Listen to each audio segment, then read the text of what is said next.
Hi, today I will focus on explaining how I determine the credibility and reliability of three key sources in my research: Pew Research Center, the New York Times, and Global Awareness 101. For each source, I use the same evaluation method based on three criteria: authorship, institutional authority, quality of evidence, and the tone and purpose of the publication. This is my introduction. Large corporations collect and sell user data for targeted advertising and profit. These are my reliable sources overview, and this is my first source.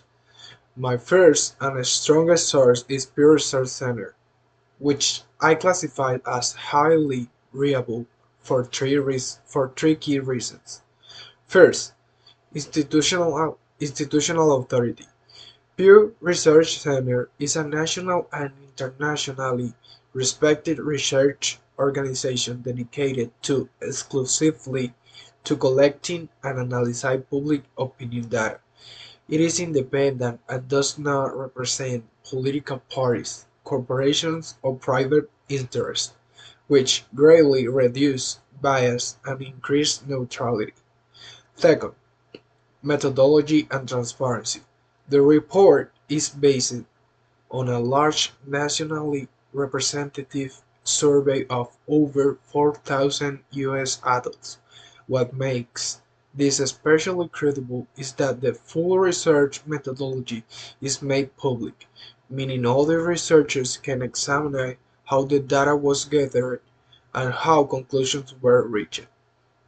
Third, objective tone and data-driven conclusions. The language of the report is strictly statistical and analytical, using charts, percentage, and comparisons instead of opinions or emotional languages.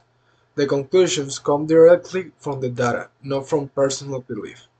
Because this meets all three standards: trusted institution, transparent data collection, and objective presentation, I classify it as a fully reliable and academical credible. The New York Times. My second source comes from New York Times, specifically an article about the Facebook Cambridge Analytica scandal. I evaluate this source as a reliable journalistic evidence based on the same three criteria. First, professional authorship. The article was written by a technology journalist with experience covering digital platforms and data privacy issues. While the author is not a scientist, professional journalists are trained to investigate, verify sources, and avoid spreading misinformation. Second, use a verifiable external evidence. The article is based on official investigations, government inquiries, and verified public statements from companies involved, rather than speculation or anonymous rumors. This allows the claims to be tracked back to real, documented events. Third, the digital standards and fact checking. The New York Times follows strict editorial review and fact-checking procedures before publishing any article. This significantly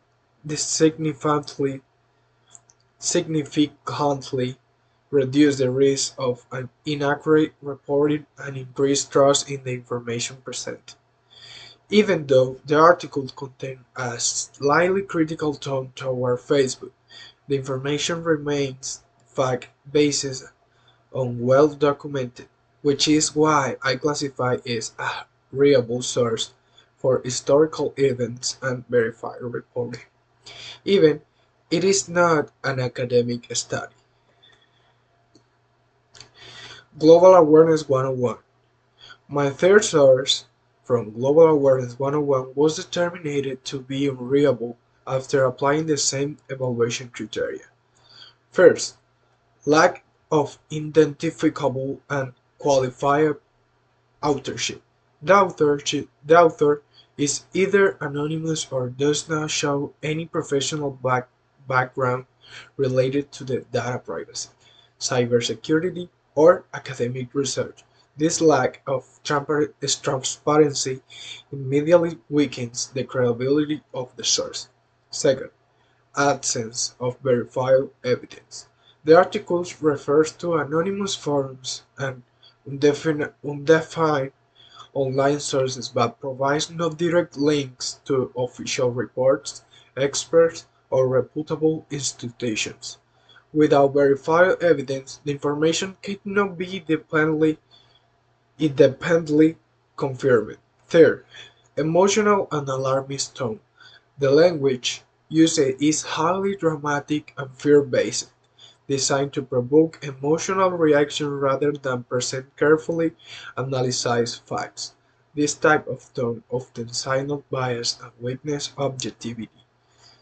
Even though the article attempts to raise awareness about data privacy, it fails all three credibility standards: reliable authorship, verified evidence, and neutral tone. For this reason, I classify as an unreliable and not appropriate for academic research. These are my unreliable sources that I was doing on my whole M M2 major assignment 2.